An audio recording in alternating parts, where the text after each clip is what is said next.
अब तक की सिचुएशन आपके सामने रखता हूँ। पाकिस्तान पे बाद में आ जाते हैं, क्योंकि बड़ी खबर जो है वो ईरान और इसराइल के बीच में जो एक लड़ाई चल रही है वो है। तो पहले उधर चले जाते हैं, वहाँ पे कुछ नई डेवलपमेंट्स हैं, मैं आपके साथ शेयर करता हूँ। एक तो अब मगरिब को बीच में आना पड़ जाएगा, उसकी वजह यह है कि इसराइल की सांस उखड़ रही है।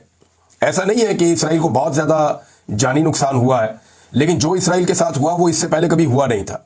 ज़्यादा जानी नुकसान तो अब जो है वो हुआ वहाँ पे ईरान में, और उनके बड़े बड़े कमांडर जो है वो शहीद हो गए हैं। अभी जो लेटेस्ट इत्तलात हैं उनके मुताबिक ईरान के एक बड़े इंटेलिजेंस चीफ जो है पासदाराने इनकलाब के इंटेलिजेंस सरबराह मोहम्मद काज़मी और उनके नायब, ये दोनों इसराइली हमले में शहीद हो गए हैं। ये अभी लेटेस्ट इत्तला है। इससे पहले ये भी क्लेम किया गया कि यमन के अंदर हौसी जो एक मलेशिया है उसके चीफ, उन्हें भी शहीद कर दिया गया। तो ईरान का नुकसान बहुत ज़्यादा हो रहा है। उनके जनरल शहीद हो रहे हैं, उनके साइंटिस्ट शहीद हो रहे हैं, उनकी जो साइट्स हैं उनको निशाना बनाया जा रहा है, उनकी जो फील्ड्स हैं, ऑयल फील्ड्स हैं, उनको निशाना बनाया जा रहा है। तो ये ईरान के साथ हो रहा है, लेकिन ये मुसलमान मुल्कों के साथ होता चला आया, लंबे अरसे से हो रहा है, इसलिए कोई बड़ी खबर बनती नहीं है। बड़ी खबर बनती है जब इसराइल के अंदर अटैक होता है। इसराइल के मुख्तलिफ शहरों से जब इत्तलात आती हैं कि वहां तबाही फिर गई है और वहां से इंसान भाग रहे हैं, लोग नीचे सुरंगों में घुस गए हैं, लोग बंकर्स के अंदर चले गए हैं, जो बाहर निकलता है वो मारा जाता है, और एक हू का आलम है पूरे के पूरे इसराइल के अंदर, एक खौफ की फिजा है। जब ये चीजें वहां से सामने आती हैं तो ये दुनिया की सबसे बड़ी खबर बनती। वो इसलिए कि अब तक इसराइल इस दुनिया के अंदर ऐसे जाहिर करता था जैसे उसे खौफ ही किसी चीज का नहीं है, या वो इस तरीके से दुनिया में रिएक्शन देता था, या ऐसे फिरता था अक़वाम मुत्तहिदा में बाकी जगहों पे मीडिया को इंटरव्यू देते हुए वो खुलकर कहते थे हमारी पॉलिसी है, हमने बच्चों को मारना है, हमारी पॉलिसी है कि हमने इनका नस्ल कुशी करनी है। वो ये कहते थे कि हम यहां पे इनको नहीं बसने देंगे, इलाके खाली करवाएंगे। तो वो सारी चीजें जिनको इंसानी हकूक की खिलाफ वर्जियां कहा जाता है वो इसराइल खुलकर करता आया है। बहुत सारी करारदादें इसराइल के खिलाफ आई, बहुत सारा आलमी सतह पे एक्शन लेने की इसराइल के खिलाफ बात हुई, लेकिन जो अमेरिका की और मगरबी ममालिक की एक सपोर्ट है इसराइल के साथ, उसकी वजह से वो ये सारे मामला आज तक टैकल करता चला आया है।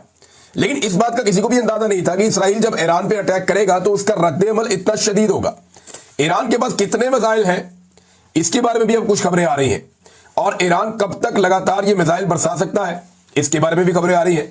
तो पहले तो मैं आपको बता दूं कि ईरान ने ये जो दोबारा अटैक किया है गुज़िश्ता रात, अभी जब आप ये वीडियो सुन रहे हैं तो रात भर ईरान ने फिर से अटैक्स किए हैं, मिसाइल के हमले किए हैं, और बहुत बड़े और तगड़े मिसाइल के हमले किए हैं। उनके मनाजिर जो है वो देखे जा सकते हैं।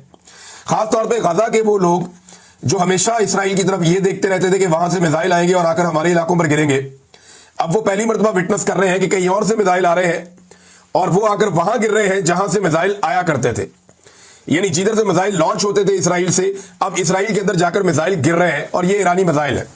अगर आप उनकी ऑडियो सुने तो वो अरबी बोलते हैं लोग, और वो बड़े पुरजोश हैं, बच्चे नारे लगा रहे होते हैं, ऊंची ऊंची बोल रहे होते हैं, बल्कि उन मिसाइलों को वेलकम कर रहे होते हैं जो जाकर इसराइल में गिरते हैं। यानी यहां मैं वीडियो देख रहा था तो उसके अंदर ये लोग ऐसे देख रहे हैं मिसाइल गिरते हुए कि जैसे उनकी सारी नेक तमन्नाएं, दुआएं, उनकी सारी विशेज उन मिसाइलों के साथ हैं कि रास्ते में तबाह होने की बजाय वो मिसाइल जाएं और जाकर अपने टारगेट को हिट करें। तो जब जब कोई टारगेट पे जाकर मिसाइल गिरता है, चाहे बैरूट से लोग देख रहे हैं, चाहे लोग खड़े होकर देख रहे हैं गजा से, वो फिर उसको सेलिब्रेट करते हैं, वो उसके ऊपर अल्लाह अकबर के नारे लगाते हैं। तो यहां क्योंकि एक रिफ्ट पैदा हो चुकी है इस रीजन में, और एक लगातार लड़ाई इसराइल और इस खित्ते में बाकी जो मुसलमान लोग हैं उनके बीच में चल रही है, स्पेशली गजा और बैरूत पे जैसे ये अटैक करते हैं, दीगर जगहों पे करते हैं, तो इसकी वजह से एक रिफ्ट है और वो अब नजर आ रही है।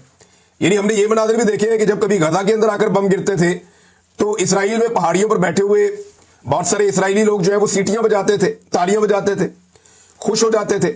अब उसी तरह के मनाजिर हम दूसरी तरफ से देख रहे हैं कि वहां से भी लोग नारे लगा रहे हैं, नारे तकबीर बुलंद कर रहे हैं, खुश हो रहे हैं, बाद लोग सीटियां बजाते हैं, और वो उसी तरह महसूस हो रहे हैं जैसे उनकी अपनी तबाही के ऊपर इसराइल के लोग महसूस होते थे। तो ये पूरा खित्ता एक जंगी जुनून की लपेट में है, और ये मामला अभी इस दफा तो इसराइल ने शुरू किया, और नॉर्मली इसराइल ही शुरू करता है क्योंकि वो गजा को खाली करवाना चाहता है। अक़वाम मुत्तहिदा की करारदादें आप उठा लें, जितनी भी बातें आज तक आलमी सतह पे हुई हैं, यूरोपीय यूनियन के आप उठा लें डॉक्यूमेंट्स, वो भी यही कहते हैं कि इसराइल ज्यादती कर रहा है, ज्यादती बंद करे। फलस्तीन को तस्लीम करने के बारे में कुछ और ममालिक जो है वो इस बारे में सोच रहे हैं कि उनके साथ जो जुल्म और जबर हुआ है, अक़वाम मुत्तहिदा की रोजाना की बुनियाद पर रिपोर्टें आती हैं कि उनको इमदादी सामान नहीं जाने दिया जा रहा। तो ये बहुत सारी चीजें हैं। अब इसमें नाजरीन जो ईरान है उसकी जानिब से एक वार्निंग मैं सुन रहा था, और वो वार्निंग बाकायदा जारी की गई है। वार्निंग ये है कि मकबूजा इलाकों के रिहायशियों के लिए ये वार्निंग है اب یہ مقبوضہ علاقے وہ کہتے ہیں جو اسرائیل کے ایریاز ہیں. ایران کا یہ ماننا ہے کہ یہ اسرائیلیوں کی اپنی جگہ نہیں ہے, یہ وہاں فلسطینیوں کی جگہ ہے, وہ اس کے مالک ہیں اور ان سے یہ جگہ چھینی گئی ہے, تو یہ لوگ قابض ہیں, وہ انہیں مقبوضہ کہتے ہیں. مقبوضہ علاقوں کے رہائشیوں کے لیے وارننگ ہے. بے یار و مددگار کرپٹ اور مجرم نیتن یاہو سرکار نے پھر سے جارحیت کی ہے. اس کی غلطیوں کا نتیجہ تباہ کن نکلنے والا ہے. بچوں کے قتل عام کرنے والے مجرم رجیم کو سبق آموز اور افسوسناک رد عمل دینے کے علاوہ اب کوئی چارہ نہیں بچا. ایران کے بہادر اور طاقتور مسلح افواج کے پاس کوئی اور راستہ نہیں بچا. بہادر ایرانی جنگجوؤں کے تباہ کن جوابی حملوں کا دائرہ مقبوضہ علاقوں کے تمام حصوں پر محیط ہوگا. یہ وارننگ دے رہے ہیں کہ آنے والے وقت میں ہم جتنے مقبوضہ علاقے ہیں ان تمام کے اوپر اب اٹیک کرنے جا رہے ہیں. آنے والے دنوں کی یہ وارننگ ہے, مقبوضہ علاقے خالی کر دیے جائیں کیونکہ مستقبل میں آپ کے رہنے کی یہ جگہ نہیں بچے گی, اور یعنی یہ جگہ اس قابل ہی نہیں ہوگی کہ آپ یہاں پہ رہیں, لہذا یہ علاقہ آپ خالی کر دیں. حالیہ راتوں میں یہ تجربہ یا جو بھی حالیہ راتوں میں اٹیک کیا گیا ایران کی جانب سے وہ حساس عمارتوں اور اہم اہداف تک محدود رہا ہے. جو موجودہ رجیم کے اہم اہداف ہیں وہاں تک محدود رہا ہے, لیکن اب یہ حملے شدت اختیار کریں گے. اب یہ بتا رہا ہے ایران کے جناب اب ہم حملے کا دائرہ بڑھانے والے ہیں, لہذا سویلین یہاں سے نکل جائیں اور جائیں. اور یہاں پہ جو رجیم ہے نیتن یاہو کا, یہ بڑا ظالم ہے, یہ بچوں کو قتل کرتا ہے اور اب انہیں اس کا سامنا کرنا پڑے گا. اور یہ لڑائی اسرائیل نے شروع کی ہے جس کے نتیجے میں جارحیت کے نتیجے میں ہمارے پاس کوئی راستہ نہیں ہے اس کا جواب دینے کے علاوہ. تو یہ ہے ناظرین ایران کا موقف. دوسرا میں نے آپ کو بتایا تھا کہ باقاعدہ جو سپریم کمانڈر ہیں انہوں نے یہ کہہ دیا ایران کے کہ جناب ہم تو اب ایٹم بم بنائیں گے, اگر آپ بنا سکتے ہیں, آپ رکھ سکتے ہیں تو ہم کیوں نہیں رکھ سکتے. آپ کے پاس اگر تباہی پھیلانے والے ہتھیار ہیں تو ہمارے پاس کیوں نہیں ہو سکتے. آپ ہوتے کون ہے یہ فیصلہ کرنے والے کہ ہم کیا رکھیں گے اور کیا نہیں رکھیں گے. تو یہ اب اس موقف کے اوپر ایران آ گیا. یہ وہی ایران ہے جو کوآپریٹ کرتا تھا, یہ وہی ایران ہے جو ایگریمنٹ سائن کرتا تھا, یہ وہی ایران ہے جو انسپیکشن بھی کرواتا تھا, یہ وہی ایران ہے جو ڈیل بھی کرنا چاہتا تھا, یہ وہی ایران ہے جو بیٹھ کے مذاکرات کی ٹیبل پہ بار بار آتا تھا. بلکہ مذاکرات جاری تھے جب اسرائیل نے اٹیک کیا اور اس کے بعد مؤخر ہو گئے. اب وہی ایران کہہ رہا ہے جی ہم بنائیں گے باپ.